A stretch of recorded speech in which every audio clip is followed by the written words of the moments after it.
Alrighty, welcome back, everyone. We just talked about the Deion Sanders story where he had tabbed 6 teams that are quote unquote allowed to draft his kids and Travis Hunter, and gave my thoughts about that. But let's jump into some Michigan talk. And Michigan has officially been hit with some recruiting violation punishments, and it sounds like they're, not too aggressive, to be totally honest with you. So, Michigan's been in some hot water with the NCAA for quite some time. Now, we're all kind of waiting on the sign stealing investigation to start. That's the one that everyone is really locking in on. But there was another one that happened during COVID. They had recruiting violations and they had kids on campus when they weren't supposed to, too many coaches on the field at times. And on top of all that, Jim Harbaugh was not too inclined to cooperate with the investigation, which we'll get to here in a second. But it sounds like Michigan and 5 former staffers have reached an agreement with the NCAA Committee of Infractions for penalties with this ongoing, COVID recruiting violations. And the violations involve illicit recruiting, coaching during the 2019 dead period, as we talked about.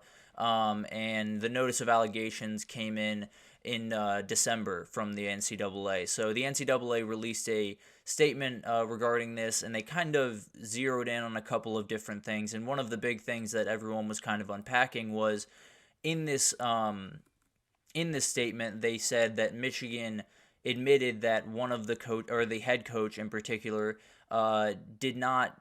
It was essentially a failure of his role to not cooperate with the investigation. Obviously, referring to Jim Harbaugh. Now, he was never referred to by name in this piece because he is the one coach that declined to negotiate a resolution process, and so that one's still very much open. And there is a ton that will go into that we'll get into a little bit later here, but just an idea of what violations they were under.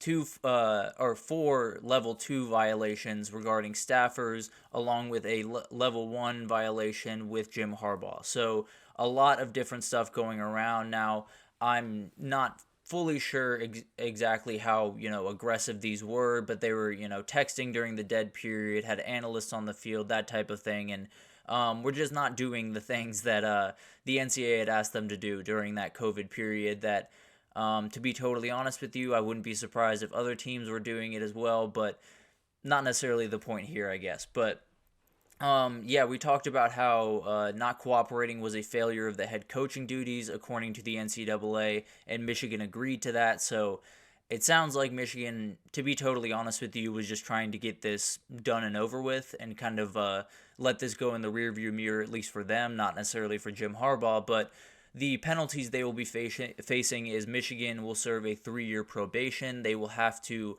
pay a fine and face recruiting restrictions, which is a huge part of this. Not necessarily sure what those recruiting restrictions would be. It might be scholarships. It might be number of offers. It might be number of visits. Not exactly sure, but that'll be interesting to watch. And then the coaches will face a 1-year show cause order, which essentially just means you have to be willing to show at any time the conversations you have with recruits, the phone calls, the basically just make sure that everything is above board as they go through those recruiting conversations. And the thing about that is none of those coaches, except for Sharon Moore, actually is one of the coaches involved in this. None of those are on the Michigan staff besides Sharon Moore. So this is not necessarily as big of a deal for Michigan in the short term. Sharon Moore will do some recruiting, but not necessarily the nitty-gritty stuff where some of the sketchy stuff does happen. But at the end of the day, they're able to kind of put this behind them, focus on the sign stealing scandal, which is the one everyone's kind of waiting for. But for the time being, it sounds like Michigan is at least on some steady waters. But the question now becomes, what does that look like for Jim Harbaugh? He is now in the NFL. He did not cooperate and made this a very famous case where he bought a kid a burger or something like that. But he had plenty of different things going on during this time. He had they were going through a remarkable season and kind of dealing with all this, and it was wild. And then I think he kind of felt what was going on. I think he knew that the NCAA was going to come after him very aggressively after the season. So I think there was no doubt in my mind and a lot of people's mind across the country that he was out of Michigan at the end of the year, and that's exactly what happened. He's now with the Los Angeles Chargers, and that makes this a little bit interesting. I'm not exactly sure what they can do to him while he's in the NFL. I'm not exactly sure if it's just going to be a fine, which is, pocket change for Jim Harbaugh. I don't know if it's something more aggressive. I have really no idea how this is going to unfold for Jim Harbaugh just because he has no affiliation to the NCAA for the same and it's the same reason why I'm sure when the NCAA called him a couple of times to get together and talk about this issue, he probably hung up on them and kept moving with his day. So it's really interesting to see this kind of unfold, I think. As it pertains to this Michigan team, it's kind of a non-story. I think there's going to be, obviously you don't want distractions around your team and all of that type of stuff, but it doesn't necessarily affect the team as it is right now, which is always a big thing for me when we go through these recruiting investigations, especially one like this where the majority of the people are gone from the program. I think punishing the kids especially is not necessarily the best way to go about business. So very happy they were able to avoid that in this case. Now all of the attention pushes towards that sign stealing case, and I think that is probably the case that could get Michigan in a lot more trouble, to be totally honest with you, depending on what comes out. We already have some details about, how this was done and when it was done at certain places, but I'm sure we don't have the full story. There's no way we have the full story because it's got to be deeper than, just a couple of games where he was filming the other sideline. I think this was probably a bigger operation than we realized. There were probably a couple more people involved than we realize, and that will start to come to light here pretty soon, I think. I think that's the next one up, and Michigan, I'm sure, is trying to get that one behind them as quickly as possible, but also try to avoid as many penalties as they possibly can. Maybe they can follow kind of the same thing that happened here, where it's all those people that did those things are out of the program. We're a different program now, led by a different man, and we'll move forward that way.